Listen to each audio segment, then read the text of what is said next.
Yeah, well, hi. Welcome to the Dirty Nerdy, episode 16, I believe. I've kind of lost track after 14, I want to say. But so yeah, today is going to be the Batman show because news was pretty slow with the exception of like Call of Duty being delayed a year, which I really don't care about because I don't care about Call of Duty. And Yeah. as you'll notice, we're short a co-host again. Avery is getting ready for week 2 of being a father. And on that note, Steve, how you doing? Doing pretty good, Chris. It's been kind of a hectic week here. A lot of big changes happening around the house and in my career and stuff. Oh, So, yeah. with that aside, I did get some time to game a little bit.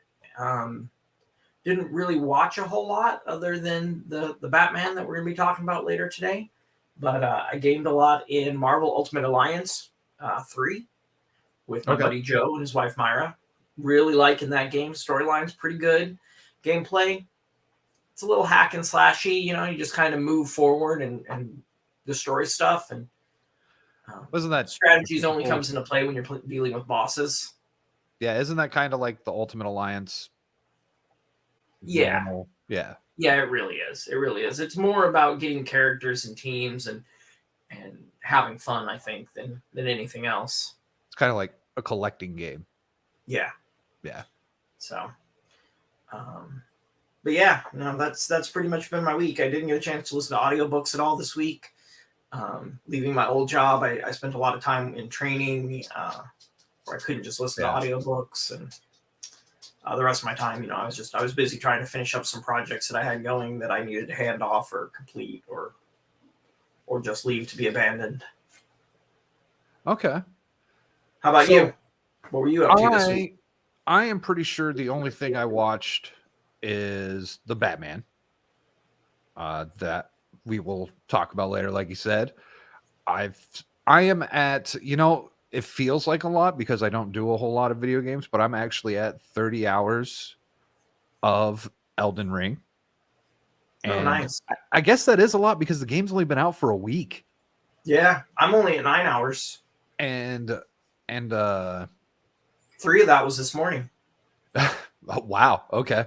So 33%. Got it this morning, had breakfast, and decided I was going to take out the tree sentinel that you meet right there at the beginning. Yeah, that one was fun. I got him. I'm currently lost. I opened a treasure chest and it teleported me to somewhere I don't think I'm really supposed to be. And I haven't played the game since because I had to go see the Batman and had stuff to do. So, oh wait, Avery's messaging us. He might be visiting. Okay. So yeah, I am absolutely loving Elden Ring because it's just so. Oh yeah, Avery's joining us. Awesome. But Elden Ring is just so different from every other game that I've played for a while. This makes me feel like back when I had a Nintendo and you just didn't beat every video game. Like one of mine, and this is so pathetic. Like I should have beaten this game, the Ninja Turtles 2 on the Nintendo. I just couldn't get past Shredder.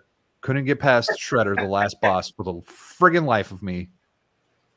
And then there was just so many other games that like you just never you hit a point and the first Ninja Turtles, I only ever beat the seaweed, the electrified seaweed thing once, and then I never ever again. Yeah, I don't remember either of those games really. Yeah, the Ninja Turtles were my jam when I was a kid. I had like all the toys, every single last one. My parents bought me a case to carry the toys, and it was only supposed to hold 12, and it was like bursting at the seams. Like, Yeah, I know what that's like. I had all my Star Wars stuff in a Darth Vader shaped case that I had to put the characters in there on their sides so that I could fit 2 to a slot. So yeah, I've been playing. I played a lot of Elden Rings. Well, I mean, over the last week, since last Thursday, a week from Thursday, I played a lot of Elden Ring. Overall, what's your opinion on the game?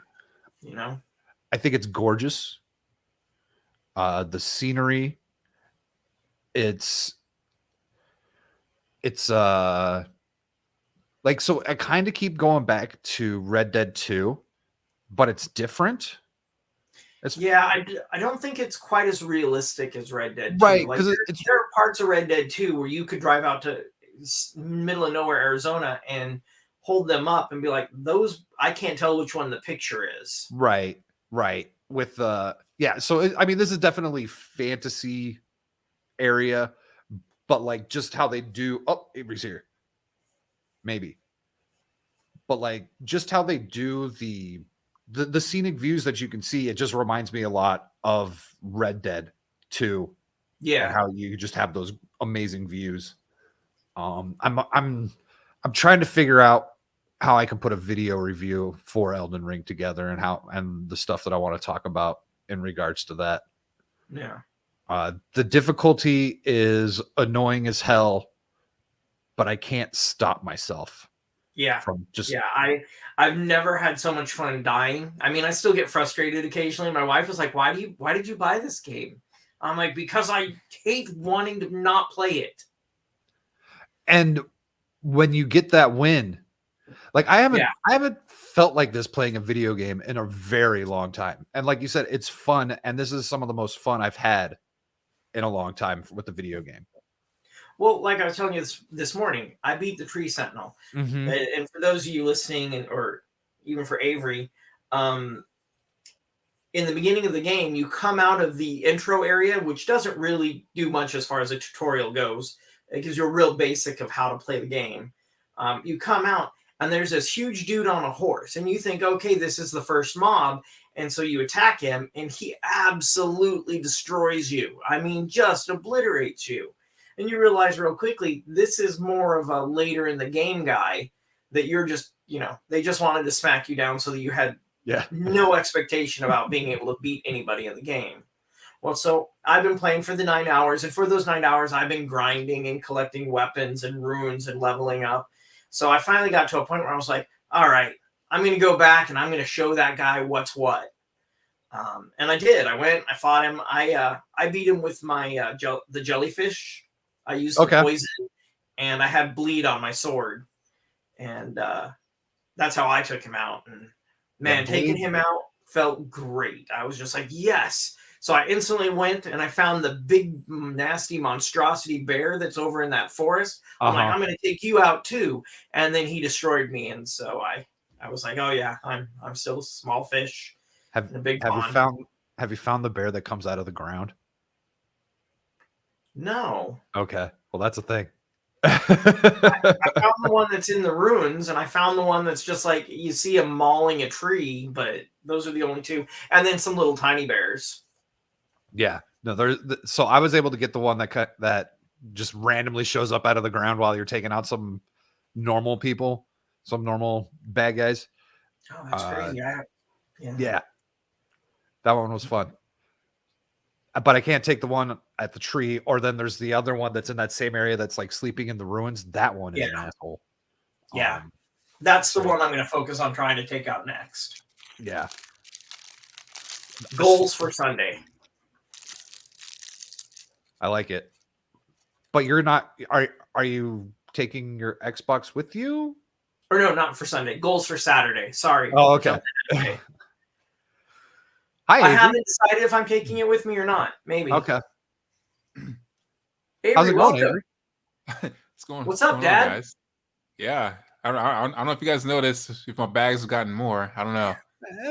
You look all right, Pops. You look all right. Yeah. Lots of sleepless nights, but it's all good.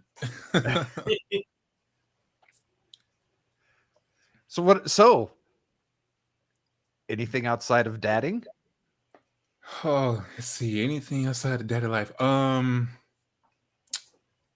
what?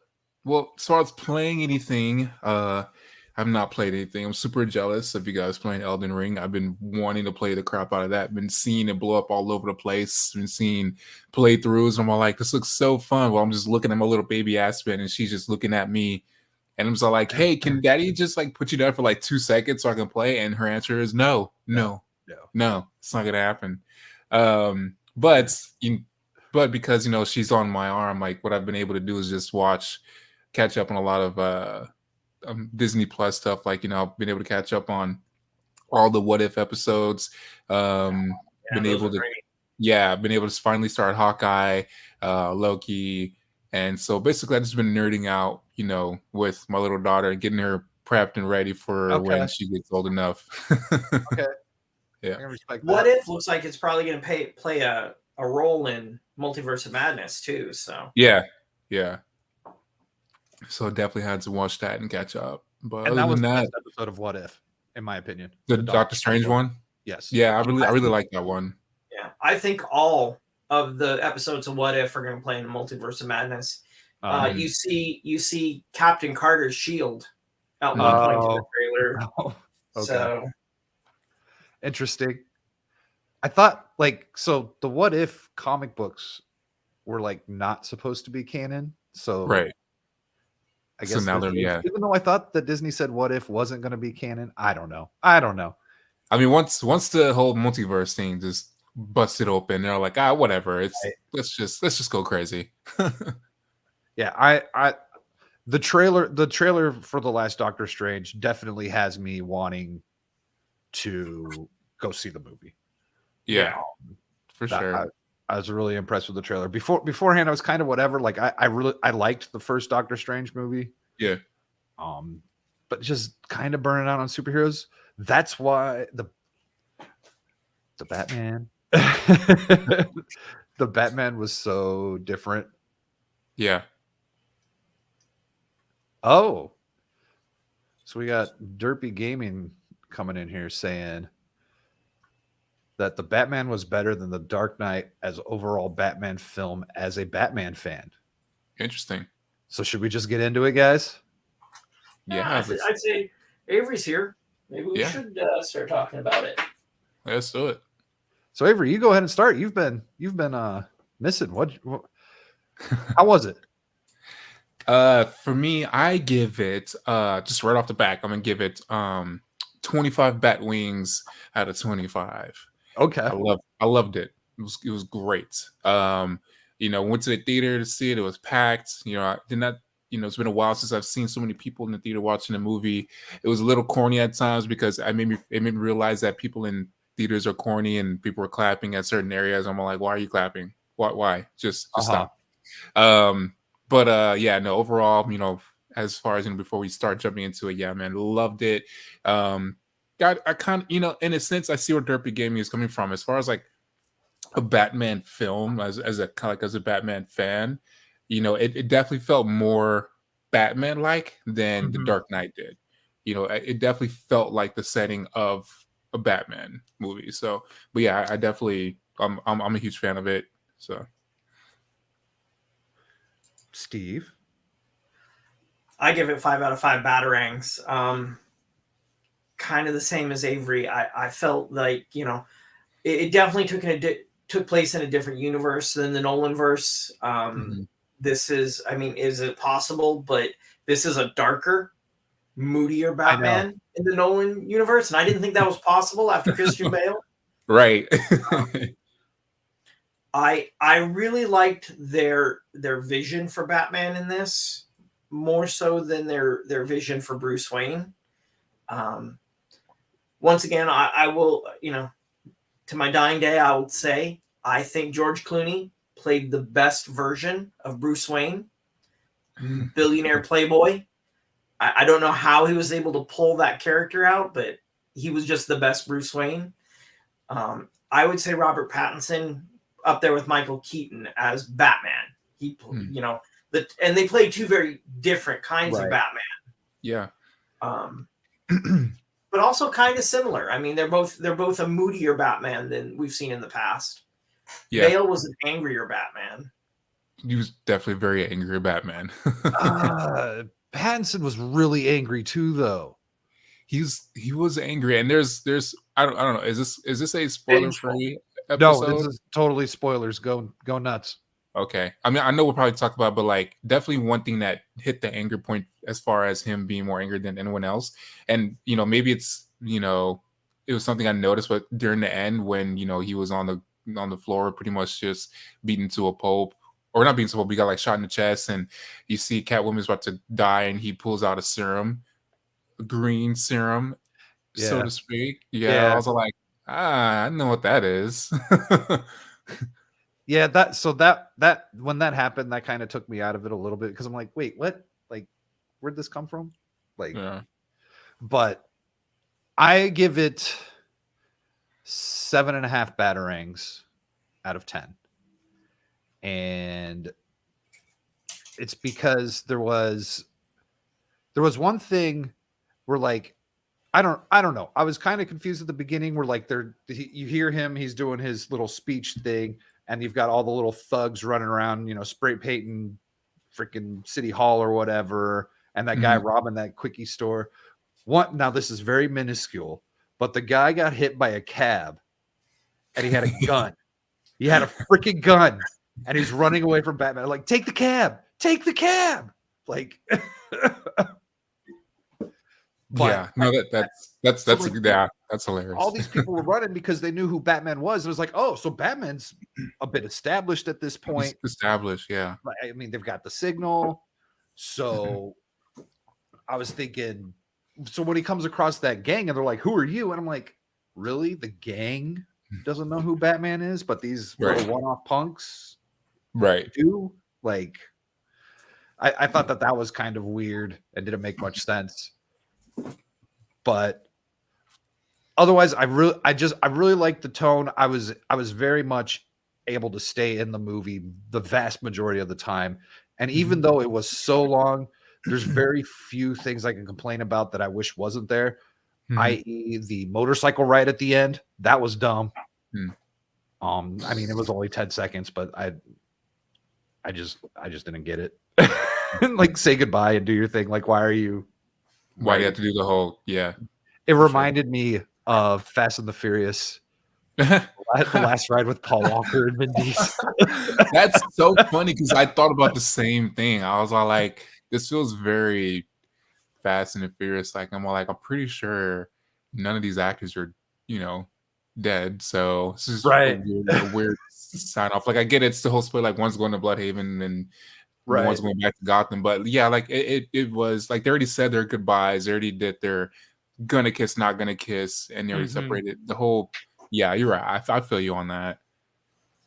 Well, I think we're gonna. I don't think that was a goodbye. I think we'll see her again. I mean, definitely. You don't pull that name of a character of an actor and then use him as a one-off, really. Oh yeah, for sure.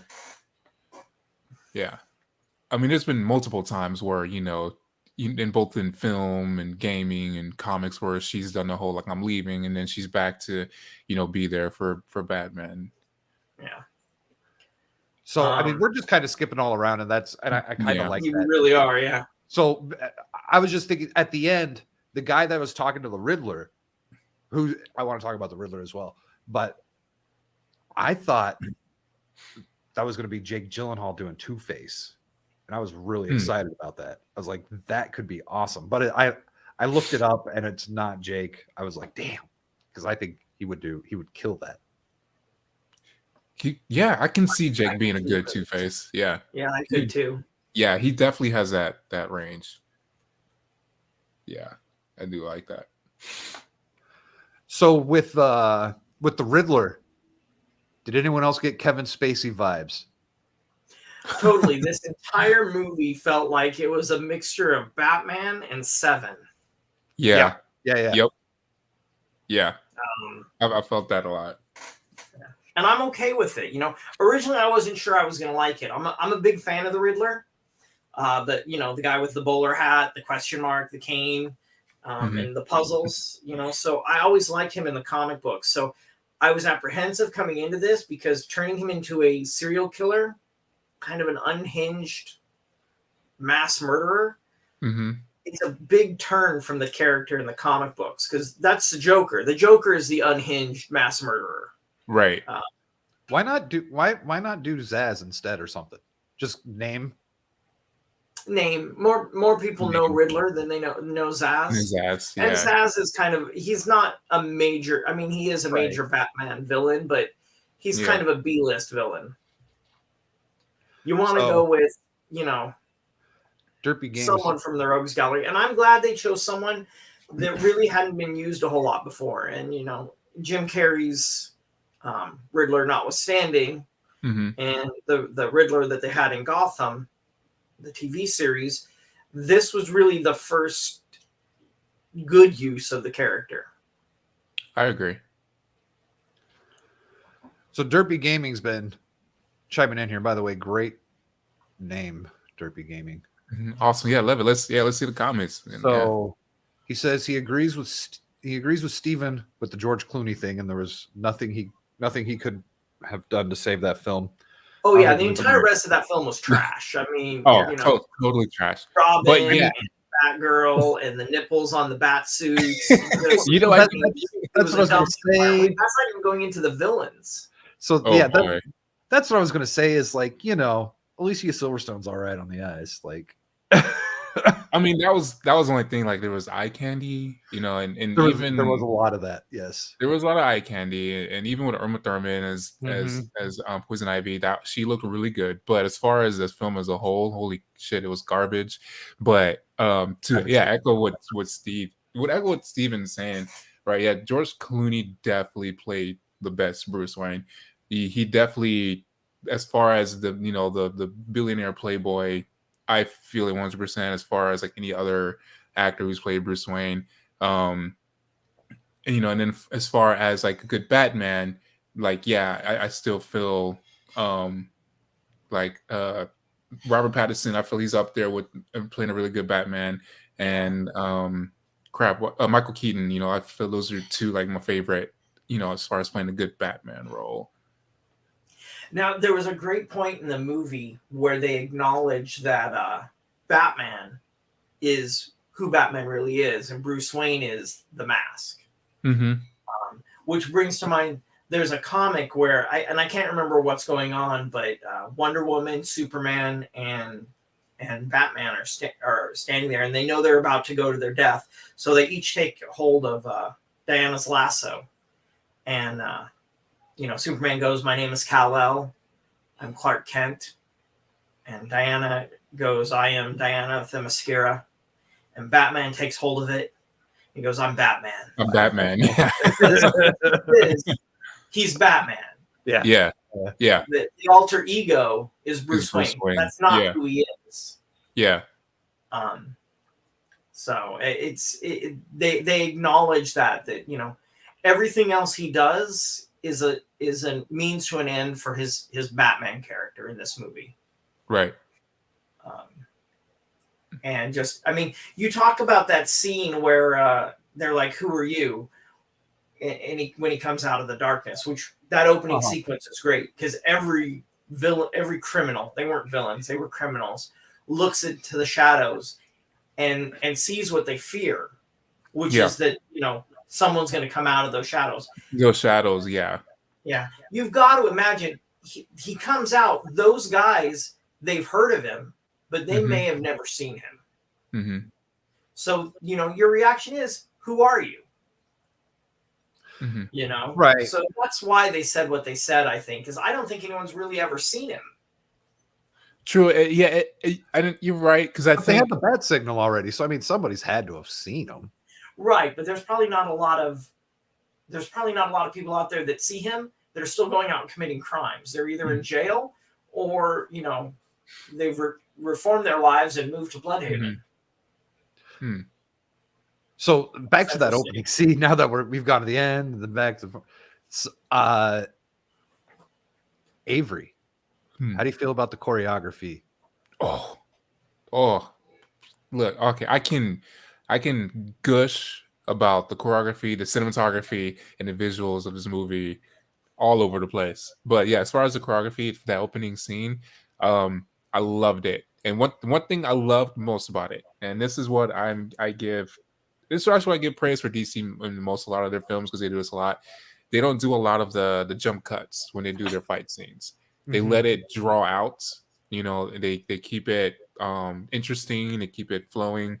But yeah, the choreography of that first scene, I love the fact that like he was not only was he kicking their ass, but he was also vulnerable too. Like he wasn't he was a super Batman, right? Like he definitely got hit a few times, right? He got hit in the back, whatever. He turned around, like what it was like, and popped the dude in the head. And I love that mix of yes, I'm a badass, but also vulnerable, because it just feels more realistic and grounded, but still know that he's a badass, right? So there was a point where he gets shot and it puts him out. Yeah. And then there's a point where he's walking down a tunnel getting blasted. Right. And he just keeps walking. So there's a difference between being hit by a shotgun blast and point blank. Yeah. But no, the first gun he got shot with was a handgun. The first gun he got shot with was a handgun, and that put him on the ground. But yeah, the shotgun blast, totally. Yeah. But like, so what I was willing to accept with him when he was walking down that hall, because that was a great shot. Like when you actually got to see the whole thing, it was so much better than what they gave you on the trailer, in my opinion, of him walking down the hallway with just the guns flashing and everything. Yeah. But what I was willing to accept is like, okay, well, maybe he did something to improve his armor, but we never got like any of that, which is okay because they spent a lot of time of doing that with Fox in the last run in the Nolan maybe run. Too much time. Too much time. This was like you said earlier, this is very much an established Batman. He's he's out there, he's doing his thing. They didn't spend any time on Look, I've seen Thomas and Martha Wayne die so many times. I don't need to see it again. Leave those poor people alone. Yeah, right. I appreciate that while Thomas Wayne does play a part in this movie, the story wasn't about the origin of Batman. We're beyond that. This isn't an old Batman, but this is a Batman that's been doing it for a couple of years at least. Right. Yeah. Yeah. But I fully enjoyed all the fight scenes in this movie. It was great. And what's the big kicker for me as far as this movie, that definitely reason why I gave it the 25 bat wings at 25 is I took my girl with me to watch it, and she's not a nerd. She's not a nerd, and two, she's not really much of a Batman fan, and she absolutely loved this movie. Like she thought it was great. It's the tone. Yeah, it's great. It's such a nice change of pace from the superhero movies that spend a little bit too much time maybe dabbling in the corny side of things. Yeah. I mean, my wife went with me to see it last night, and she really, really liked it. She loved the score. You had mentioned that to me, and she loved the music. She loved, the fact that the music was only really two notes. Yeah. Well, it really followed the pentameter of the main song, which is the Nirvana song. If you listen, it's closely related to the Imperial March. A little bit, yeah. Like I've got to go and find it online, and I'm going to maybe do something with my guitar that switches between that and the Imperial March, because I can finish the Imperial March after the beginning of the whatever you call the Batman song. The main Batman theme. So we've talked about a lot of stuff. We haven't talked about the fact that so my wife watched the entire movie, and at the end she's watching the credits roll, and she's like, Colin Farrell is in this? Yeah. He plays the Penguin. Yeah. I was like, what? Yeah. I'm like, I knew Colin Farrell played the Penguin, and when I saw Penguin come on stage, I wasn't sure. I'm looking at it, I was like, is that really Colin Farrell? I mean, the man's eaten a couple cheeseburgers since we last saw him. Right. No, I'm with you. Like because the same, right? Like I knew, based off just the coming up of this movie, like okay, Colin Farrell's playing the Penguin, and we saw it in the trailer, and even in the trailer, I'm all like, all right, that's a lot of prosthetics, but I can see it. But then when I finally saw him on the big screen, saw him act, I was like, that's no way that's Colin Farrell. I know, right? It's just it's just so hard. I couldn't and that was great. And for me, I feel that what makes a really good actor, right, is when you can really just create a character of your own and not people be like, oh, that's Colin Farrell playing. So it's like, no, this is an actor playing a character, and I'm so focused on the character, I don't even know who this actor is. I'm just so drawn in and how he's playing the Penguin. Like he did amazing because I'm like, yeah. Because the whole time I'm like, this cannot be Colin Farrell. Like it's just can't. Like I can't see it, and that's perfect. I love that. And he created his own penguin. A lot of penguins out. A lot of the times when you see the Penguin, they make him a derivative of Burgess Meredith. Which, don't get me wrong, that is almost the definitive Penguin right there in Burgess Meredith in the '60s Batman. Yeah. But I really felt like he had his own Oswald Cobblepot. Mm-hmm. And by calling him Oz and the way he acted, mm-hmm. and they didn't make him waddle, but they have that scene where they handcuff his feet and leave him, and so that was great. Just perfect, just a perfect portrayal of a character that we all know, but in a different way that it really sets him up. I mean, obviously, HBO Max plans on making a show based around Club 44. Or 44 Below and the Penguin. And so I'm looking forward to that now more than I was before. Like I mentioned to Chris, it feels like HBO wants to make a TV show for every movie they put out. In this case, I'm kind of interested. Mm-hmm. There's one thing I would have liked to have seen from the Penguin. An umbrella. That's when he's looking at the photos, the monocle. Just a moment when he's looking at the photos, I thought that would have just put a nice touch on it. Yeah, maybe. Yeah. But other than that, like what Steven's saying, like I feel Colin Farrell, he made a Penguin of his own. I love the character, and it makes me excited to watch a series of like you said of 44 Below. And honestly, like it just the mob side of this film, I would love the kind of like the crime. I would love to see a series on that. Like it really got me interested in that aspect as far as like what goes on in the underworld, more than I think any other Batman film comic has ever done before. Like it really dives into the whole, like here is Batman being the world's greatest detective. Yes. I love that detective part. I love the fact that when he's in the crime scene, you see him scoping out, how the areas of like how this crime was committed. It gave me so much of that, CSI vibes, the closure, like all of those things where like, this is what I want to see in my Batman. Like this is what he's known for. He is the world's greatest detective. So that was really cool. It was kind of weird seeing him work so closely with the cops. I wish he would have been a little more sneaky about that. Yeah. No, but see, remember, this is an established Batman. He has created a friendship with James Gordon. Right. But who the hell's Jim Gordon? He's not even commissioner. Right, but why does he get to say anything? Like, he's a detective. The was pissed off about it, and they didn't do nothing about it. Yeah. Right. But think about it. He's a detective. He's actually out on the streets working on crimes. Right. That's who a Batman character would identify with, not necessarily a commissioner. Correct. Now, in the past, he's known, he's always worked with Commissioner Gordon, but that's because they had a relationship when he was Detective Gordon and moved up. Right. But what I'm saying is, and Jeffrey Wright, they would have arrested as Gordon was just fantastic. Like, I didn't think you could get better than the Nolan Commissioner.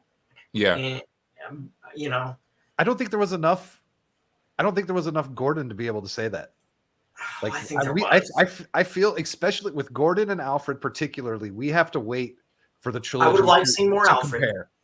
To compare those roles, I think we just need the full trilogy because Gordon was in it, but not very much, and definitely not much of Alfred at all. I loved the scene where they walk in. They're going to the orphanage, and they walk through the door. And Gordon pulls out his gun and cocks it, and Batman goes, "No guns." No And guns. Gordon, that's your thing. That's your thing. Yeah. I did love that. I thought it was funny when the guy's all like, "That's evidence," and he's all like, "He's wearing gloves." He's wearing gloves. Here it goes on. Yeah. No, it was from start to finish. Every character I think was really well cast. I mean, I wouldn't make a single complaint about anyone. Zoe Kravitz as Catwoman. She was fantastic. Mhm. I really liked that girl that they had play it, and I wish I could remember her name. She played it in Gotham, the TV show. I really thought she was a fantastic cat girl because she was a teenager. Oh yeah. So unfortunately, I fell off from that show, so I don't know where she went in that.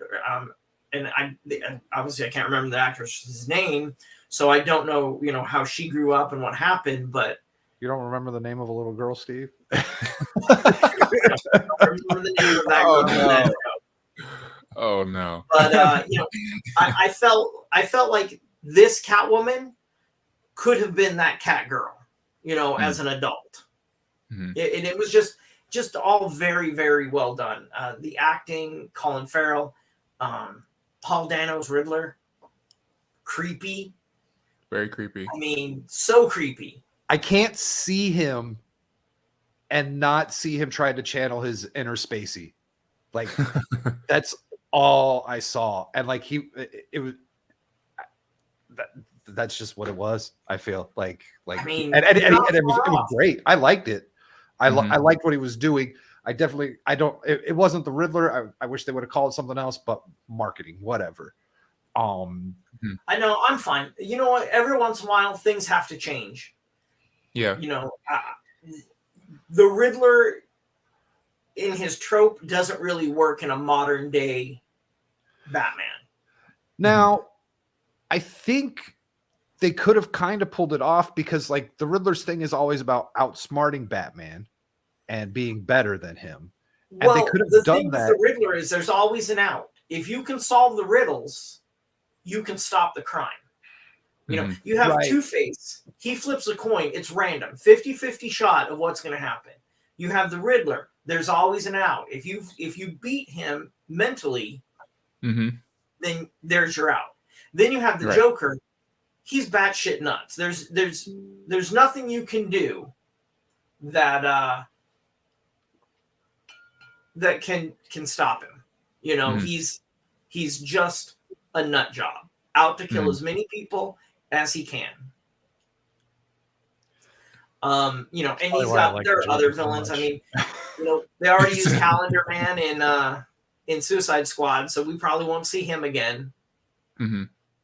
So wait, we could, because Different universe. Matt Possibly. Reeves came out and said that this isn't going to have anything to do with superheroes. Well, let's be honest. Calendar Man is probably not a character that anyone really wants to see on the big screen as the main villain of anything. For sure, but he could definitely fit in as like the first guy that gets his ass kicked type Yeah, thing, maybe. Little filler before the main villain. What about some Killer Croc? Oh, that could be cool. I would love to see some Killer Croc on the main screen. So I would love to see Killer, especially in this Batman setting, because it's definitely dark and grittier. So one thing I was thinking about too while watching this movie, I was like, it's crazy to think of the superhero movies that we have, the more grittier and darker movies. I definitely give credit to Rocksteady, as far as them making the Arkham series for the more grittier Batman, right? Like watching this movie remind me like an homage of like the Rocksteady Batman. It's the more grittier, more darker, just seems more. Oh yeah, Arkham's origin. Yeah, it definitely feels more like that. Like it just feels grimy, and I love it. Like I love that. I also don't want them to over villain a movie. We've seen past Batman movies where they put just way too many villains in it. I was worried that was going to be this one with having Catwoman, Riddler, and Penguin in it. Right, but we all really but Catwoman's not really a villain. She's could could you call her an anti-villain? she's a villain in the sense that she She's a represents thief. she's a thief. She's not out there killing people. She, as a matter of fact, when she does her best work, you don't even know she's there until you go looking for the thing she took. But she is still a rogue in Batman's world. Even though in the comic books he eventually he marries her, I think. I want to say there's a frame out there with Batman's butt in it that involves Selena Kyle. Maybe. I don't know. I don't go searching out images of Batman's butt, so I'll leave that to you, Chris. Only look for Batman. You do what you got to do, right? Look, I'm not interested in Batman's butt. I'm more interested in Batman's nipples. Okay. I think we've moved past that phase. So, yeah, I want to go back and watch this movie called Batman Returns. And not to compare Catwoman or anything, but actually to compare the tone, because when Batman Returns came out back then, that was a really dark movie. Yeah. So I kind of want to go Kathy's check that out. remembering it. She watched it when she was younger. She was like, "Oh, those were way more cartoony," and I was like, "No, the Christopher Nolan ones, and even the early like Batman '89 and Batman Returns, those were dark movies." And she was like, "I remember them being cartoony," and I was like, "They were." They're not. They're Tim Burton. They're a little goofy. Like Jack Skellington could have popped out anywhere in Batman Returns, and he wouldn't have been out of place. I love that Gothic architecture that they did in those. I mean, it was cartoony. I miss that. I honestly like. Yeah, I feel like that when I think of Gotham, I feel like that's what Gotham is. More of that. But I also, I do, and that's one thing I give credit for this Batman. Right, I do look. I love how Gotham does look here. It definitely, I feel more. It feels more believable that it is its own city versus one slander I give the Nolan verse or what Batman is like after the first one, it just looks like Chicago. It doesn't really feel like it's own Chicago. Well, exactly. I guess they even filmed part of it in Pittsburgh, the Dark Knight Rises. I didn't know that, but The football, the stadium scene that was in the Pittsburgh stadium. That makes sense. They got Ward in it and everything. Okay, all right. Yeah, but with this Batman, it definitely felt like its own. The city, the Gotham felt like it was believable. Like I felt like, okay, no, this is definitely Gotham. Even though it wasn't as Gothic as Tim Burton's, I felt it was a good balance. Instead of just being Chicago or New York. Like it was like, no, this is an actual own city.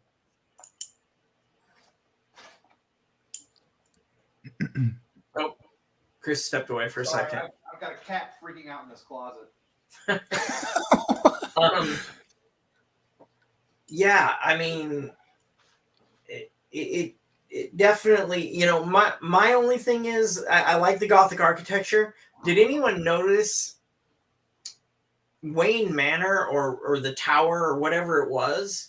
Did you notice that like the entire place was kind of Gothic-y? Like, I mean, I don't know that I would want to live in a house that had that many arches and like the lace structure that was in it. I mean, it has to be obviously he's a billionaire, but can you imagine have to dust and clean that place and the cobwebs? Right. Yeah, that would be a nightmare. And all that lived with him in that house was that little old woman and Alfred. I mean, you would imagine that place would just be a dusty mess. I mean, it looked dusty. Like even just when the times when they were showing it, it looked dirty. It just definitely not look clean. And as a billionaire, I would not want to be there. You'd have to have. Well, as a billionaire, I wouldn't mind being there, but I'd have to have an army of servants to keep the place clean. He doesn't have an army because he doesn't want a lot of people nosing around. Because the Batcave apparently is just underground in like an old subway tunnel. Right. All he has is an old lady and Alfred, and that's it.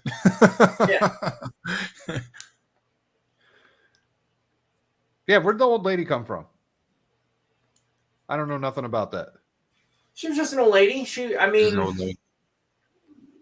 he's a rich old white dude. Of course, he's got a maid and a butler. Right. No, fair enough. Yeah. I don't know if maybe she had been involved in some other story. I remember they had a maid. So in Batman 66 with Adam West and Burt Ward, they had to, obviously Alfred was in it. They wrote in a female maid because they thought it looked weird. 3 men living alone in a house.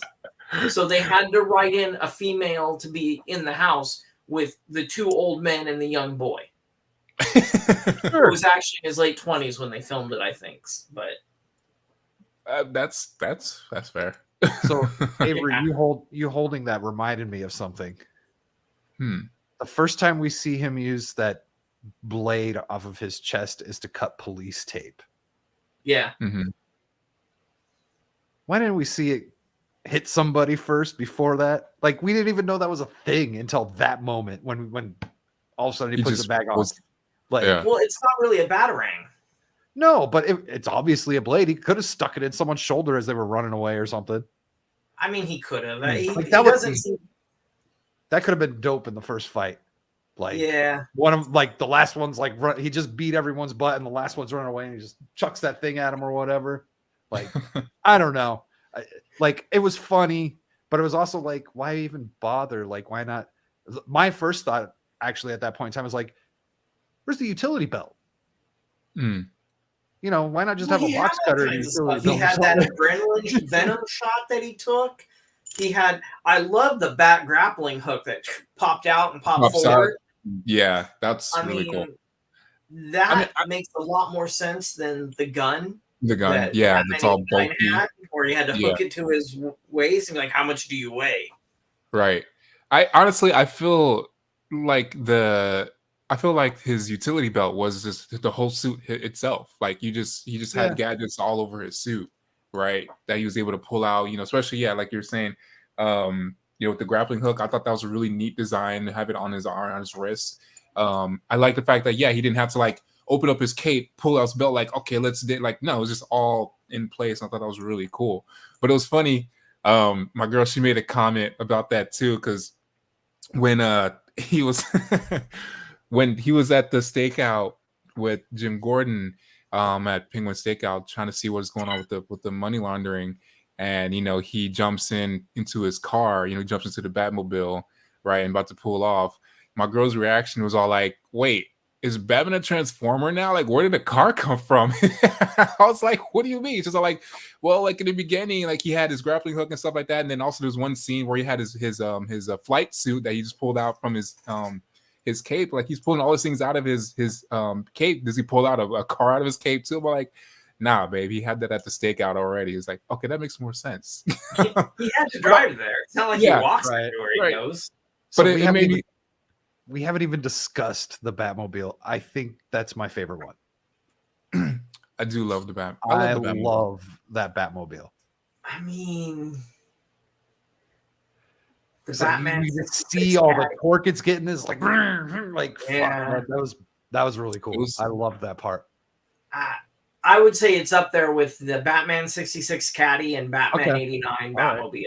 I mean, those are iconic. Classics. I mean, what was it base? Was that a Dodge Charger, or it looks like a Charger? It looked like a Charger, or maybe a Camaro that's been like super. Obviously, it's been super modified. Right. The engine in the back is blasting out, blue flames. Fucking jet engine of some sort. You don't see that in your standard Dodge Charger anymore. Not without the upgrade, right? Yeah, not without the undercarriage sealant. Yeah, I wonder what that package cost. Right. No, I thought it was cool. I liked it way better than the Bat Tank from the Nolan verse. Yes. I mean, the Bat Tank had its purpose, but it wasn't the greatest Batmobile. Yeah, so like what's cool. Yeah. When the Dark Knight came out and like that was the Batmobile, like that was cool because that was different. But then as it like kept going throughout the series, it's like, like whatever. It's like whatever. Yeah. Right. Yeah, and then the Batmobile in the Batfleck movies It It was kind of fit. tanky too, if I remember. I can't. Yeah, it was very tanky and very, whatever. It kind of fit that Yeah. because Ben Affleck's Batman Tumblr-ish. was an older Batman. He was a little bit beefier and tankier. Yeah, he was a buffer Batman, himself. that's for sure. That Batman would So- kick Robert Pattinson's ass. Yeah. Yeah. Yeah, no, I really liked it. I liked all the Bat vehicles. The Bat motorcycle. I'm a little disappointed we didn't see a Bat plane or a Bat helicopter. I'm sure that will Mhm. come.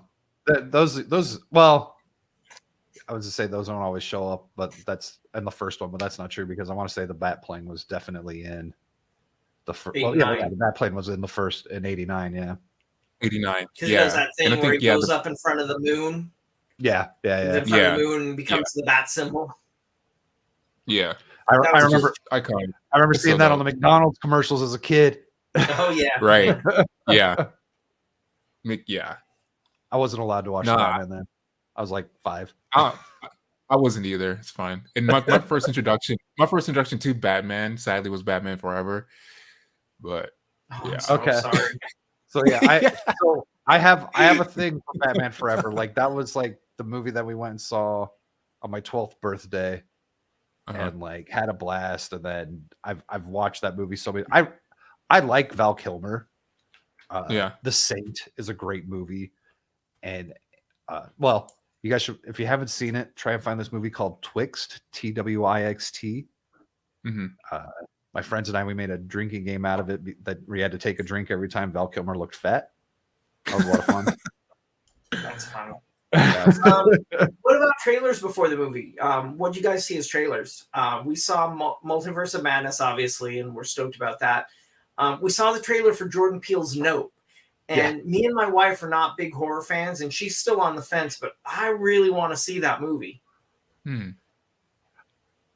I think that's a great title of a movie. That's all I care It is. about. A movie where shit happens? Yeah, definitely. You look like some aliens show up? Nope. Yeah. What else? There was that one. Oh, what was it? It was like it was another multiverse thing where it had like this Asian lady. Oh. Yes. Yes. Michelle Yeoh. Yeah, Yeoh, that looked interesting. I want to say that was the first trailer. And what boggles my mind is I'm watching that movie and all I kept thinking, Madam Web from Spider-Man. Okay. That's obviously not what it is, but it totally is what it is. Oh, yeah. The Elvis Presley movie. Oh yeah. Yeah, I saw that trailer too. Definitely gonna go see that. Mm-hmm. Growing up, my mom listened to Elvis. Pretty much that's what she listened to. So I definitely grew up an Elvis fan, and yeah, I like that. Elvis. Plus Tom Hanks is the Colonel, and yeah, sign me up. Yeah, I like Elvis. I always question these movies though, and they've been doing a lot of them. Like they did the Queen one, and then they did the Elton John one, and now they've got this one. I always question like these Hollywood historic portrayals of things and like what really happened and all of that stuff. But they're usually entertaining anyways. It's just sometimes you get not exactly a true story. Yeah. I'll go see it though. It looked good, and I can go listen to Elvis and watch a movie at the same time. Why not? Yeah. Yeah. Definitely. Yeah. And then Actually, I can make fun of when he went through the terrible stages with those terrible costumes.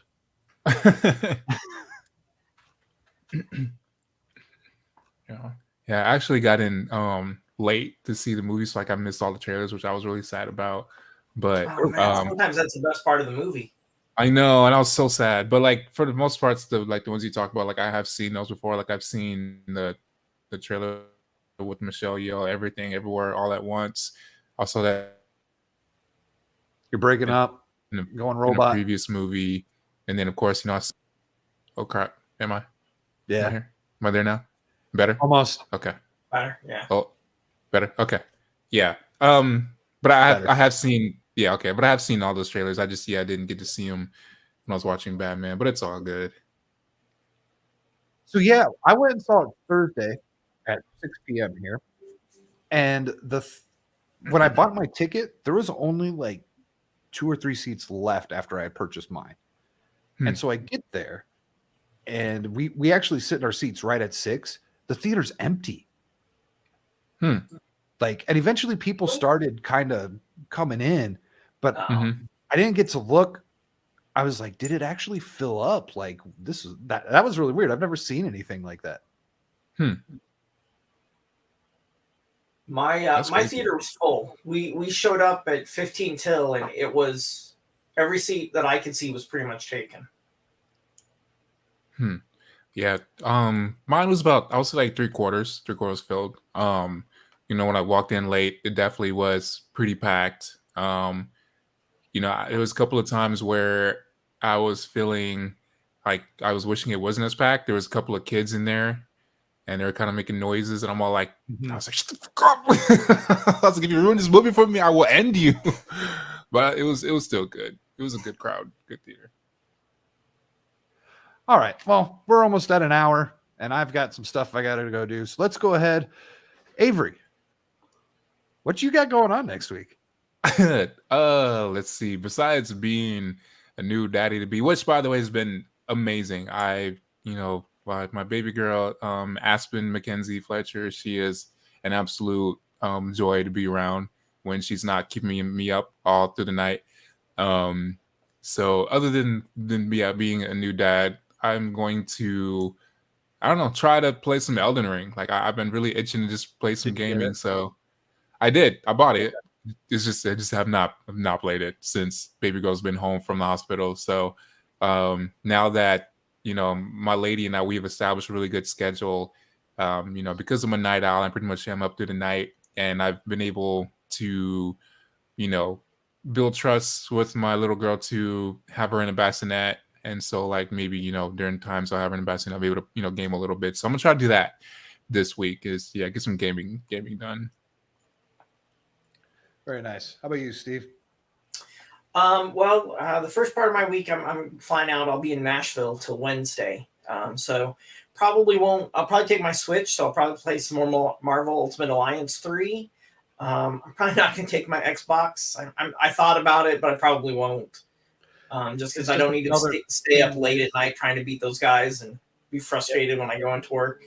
Not just that, but it's another thing you got to take through the freaking airport. Exactly. And do I want to pack it in something I'm going to check? Absolutely not. So, that'll probably be my week. I did grab a couple of comics I'm going to take with me and reread. The biggest one being Batman, Earth One. It's nice. If you guys haven't read that one, it's basically an origin of Batman, but it doesn't pick up with him becoming his parents being killed. It's basically him developing his gear and stuff. It's got in the first couple of pages, you see him chasing a guy across the roof. Right there, you see it. He fires off the batarang, and it makes the clack. And then, as every fisherman knows, it then goes, and he falls to the ground because it gets all twined up. Yeah, nice, love it. And then The Widening Gyre by Kevin Smith. Just another good one. So I'm going to drag those along with me and give them a read while I'm in Nashville and just, doing stuff. Probably not going to see any movies next week. I don't think there's anything big coming out. Maybe when I get back, I might go see Batman again. Yeah, I'm going to go see Batman again for sure. Yeah. Same. So, yeah, I'm going to go see Batman again sooner than later. I would like to make a longer review, talking more about it and being more specific about things. And then I'm also working on an Elden Ring video. I'm trying to figure out how I want to put that together and what I would like to present for that. So I'll be playing more Elden Ring to get some more footage. And I will be starting my journey through the Lord of the Rings novels. I finished reading Moss last night. That if you haven't read Moss or whatever you want to call it, it is so good. It is such a good book. I will be making a video on that on my personal channel because I got that because of stupid drama. and so I'll be talking about that there. But yeah, go get Mouse if you can find it. It's a great book. So yeah, that's my week. On that note, let me say thank you for watching. If you haven't, leave a like, subscribe, and maybe tell a friend. And until next time, keep it nerdy.